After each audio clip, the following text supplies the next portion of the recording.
എല്ലാ മലയാളികൾക്കും ചിങ്ങപ്പുലരി ആശംസകൾ. ഇന്ന് ചിങ്ങപ്പുലരി. ഈ പുലരിയോടെ 13-ാം നൂറ്റാണ്ടിന്റെ തുടക്കമാവുകയാണ് എന്ന ഒരു പ്രത്യേകത കൂടിയുണ്ട്. എന്തൊക്കെ ഇംഗ്ലീഷ് കൊണ്ടുവന്നാലും ആണ്ടുപിറവിയും 1-ാം തീയതിയും നമ്മുടെ പിറന്നാളും ഒക്കെ നോക്കാൻ നമുക്കിപ്പോഴും മലയാള മാസവും തിഥികളും ഒക്കെ വേണം അല്ലേ? ക്ഷേത്ര വിശേഷ ദിവസങ്ങൾക്കൊക്കെയും നമ്മളെല്ലാവരും ഇന്നും ആശ്രയിക്കുന്നത് മലയാള കണക്ക് തന്നെയാണ്. 1-ാം നൂറ്റാണ്ട് ചിങ്ങം 5-ന് തിരുവിതാംകൂട് രാജവംശത്തിലെ അംഗങ്ങളും ബന്ധപ്പെട്ടവരുമൊക്കെ ഒത്തുകൂടി ശ്രീ പത്മനാഭസ്വാമി ക്ഷേത്രത്തിലെ നിത്യപൂജയ്ക്കും ഉത്സവങ്ങൾക്കും വ്യവസ്ഥകൾ ഉണ്ടാക്കി എന്നാണ് ചരിത്രം പറയുന്നത്. എന്നാൽ ഈ കാലയളവിൽ ഈ പ്രദേശം ചേര രാജാക്കന്മാരുടെയും അവരുടെ കീഴിലുണ്ടായിരുന്ന നാട്ടുവാഴികളുടെയും ഒക്കെ അധീനതയിലായിരുന്നു. മറ്റു ചില രേഖകളിൽ ഇങ്ങനെയാണ് സമർത്ഥിക്കപ്പെടുന്നത്. രാമദേവൻ എന്ന ചേര ചക്രവർത്തി, അദ്ദേഹമാണ് കൊല്ലവർഷം സമാരംഭിച്ചത് എന്നാണ് കേരള സാഹിത്യ ചിത്രത്തിൽ ഉള്ളൂർ അവകാശപ്പെടുന്നത്. മഹോദയപുരം അഥവാ ഇന്നത്തെ കൊടുങ്ങല്ലൂർ ആയിരുന്നു തലസ്ഥാനം. AD 9 മുതൽ 12 വരെയുള്ള നൂറ്റാണ്ടുകളിൽ ഭരിച്ചിരുന്ന ചേര രാജാക്കന്മാരുടെ രാജ്യവിസ്തൃതി അത് തെക്ക് കൊല്ലം മുതൽ വടക്ക് കോഴിക്കോട് വരെ വിസ്തൃതമായിരുന്നത്രേ. ചരിത്രകാരന്മാരുടെ നിഗമനങ്ങൾ എന്തൊക്കെയായാലും കൊല്ലം നഗരവുമായും അവിടെ നടത്തിയ ശിവക്ഷേത്ര പ്രതിഷ്ഠയുമായും കൊല്ലവർഷം വളരെയധികം ബന്ധപ്പെട്ടിരിക്കുന്നു എന്ന ഒരു വാദവും നിലവിലുണ്ട്.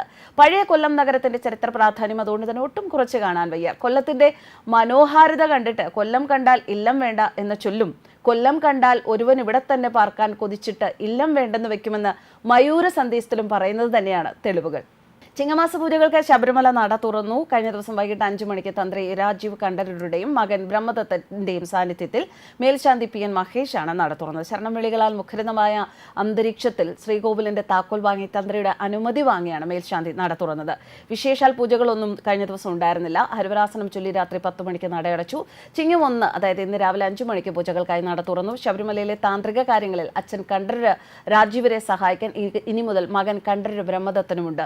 ചിങ്ങമാസ പൂജകൾക്ക് ശബരിമല നട തുറന്നപ്പോൾ അച്ഛനൊപ്പം ബ്രഹ്മദത്തനും സന്നിധാനത്തുണ്ടായിരുന്നു. പൂജ കഴിഞ്ഞ് ഭക്തർക്ക് പ്രസാദം വിതരണം ചെയ്യാനും അച്ഛനൊപ്പം താഴമൺ കുടുംബത്തിലെ ഇളമുറക്കാരൻ ശ്രീകോവിലിന് മുൻപിൽ തന്നെ ഉണ്ടായിരുന്നു.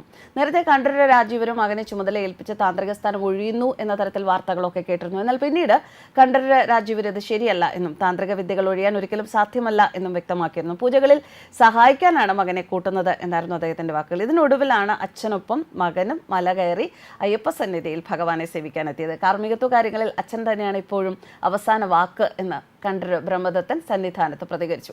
അച്ഛൻ്റെ കൂടെ നിന്ന് എല്ലാ കാര്യങ്ങളും ചെയ്യുമെന്നും അദ്ദേഹത്തിന്റെ മേൽനോട്ടം എല്ലാ കാര്യങ്ങളിലും ഉണ്ടാകുമെന്നും അദ്ദേഹം പറയുന്നു. കഴിഞ്ഞ വർഷവും ജൂൺ ജൂലൈ സമയത്തും നിറപുത്തരി ചടങ്ങുകളിലും അച്ഛനൊപ്പം കണ്ഠരര് ബ്രഹ്മദത്തൻ ശബരിമലയിലുണ്ടായിരുന്നു. പൂജകൾക്കൊപ്പം നിൽക്കുന്ന ആദ്യമായിട്ടല്ല. 2013 ധ്വജപ്രതിഷ്ഠാ സമയത്ത് അവിടെ ഉണ്ടായിരുന്നു. ഇപ്പോൾ കുറച്ചുകൂടി സജീവമായി മുഴുവൻ സമയവും പൂജാ കാര്യങ്ങളിൽ സഹായിക്കുന്നു എന്നേ ഉള്ളൂ എന്നാണ് ബ്രഹ്മദത്തന്റെ വാക്കുകൾ. ഇപ്പോഴും അച്ഛനുള്ളപ്പോൾ ഒരുപടി പുറകിൽ നിൽക്കാനാണ് ആഗ്രഹം. ഭഗവാനെ സേവിക്കാനുള്ള അവസരം ലഭിക്കുന്നതിൽ സന്തോഷവാനാണ്. നിയമത്തിൽ ബിരുദാനന്തര ബിരുദധാരിയാണ്. സ്കോട്ട്ലൻഡിലാണ് പഠനം പൂർത്തിയാക്കിയത്.